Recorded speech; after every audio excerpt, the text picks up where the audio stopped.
గత ప్రభుత్వ అప్పులు తీర్చడానికి మళ్లీ అప్పులు చేయాల్సిన పరిస్థితి వచ్చిందన్నారు సీఎం చంద్రబాబు. 8 నెలల్లోనే ఎన్నో కార్యక్రమాలకు శ్రీకారం చుట్టామని, ఇంకా చేయాలనున్నప్పటికీ గల్లా పెట్టే సహకరించడం లేదన్నారు.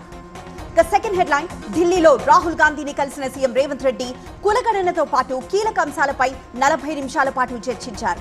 కులగణన, ఎస్సీ వర్గీకరణ, గ్యారంటీల అమలుతో పాటు రాష్ట్ర పరిస్థితులను రాహుల్ కు వివరించారు. ఇక third headline, Kavitha pink book open చేస్తే ఢిల్లీ, కేరళ లిక్కర్ స్కామ్లు బయటపడుతున్నాయంటున్నారు మహేష్ గౌడ్. పింక్ బుక్ తెరవకపోతేనే మంచిదని, లేకపోతే ఇంకెన్ని స్కామ్లు బయటపడతాయో అన్నారు మహేష్ గౌడ్. ఇక ఫోర్త్ హెడ్లైన్, హైదరాబాద్ లోని వల్లభనేని వంశీ ఇంట్లో పోలీసులు సోదాలు మూశాయి.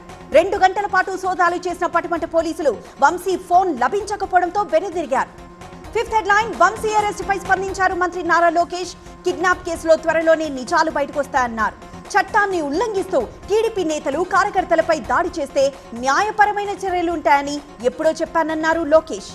ఇక సిక్స్త్ హెడ్లైన్, ఢిల్లీ అసెంబ్లీ ఎన్నికల్లో ఓడిపోయిన కేజ్రీవాల్ కు మరో ఎదురుదెబ్బ తగిలింది. 3 ఆప్ కౌన్సిలర్లు బీజేపీలో చేరారు. దీంతో మార్చిలో జరిగే ఢిల్లీ మేయర్ ఎన్నికల్లో బీజేపీ విజయం ఖాయమైంది. ఇంకా సెవెంత్ హెడ్లైన్, అమెరికా నుంచి భారతీయ వలసదారుల తరలింపు కొనసాగుతోంది. 119 మందితో 2వ వలసదారుల విమానం పంజాబ్లోని అమృత్సర్లో ల్యాండ్ కానుంది.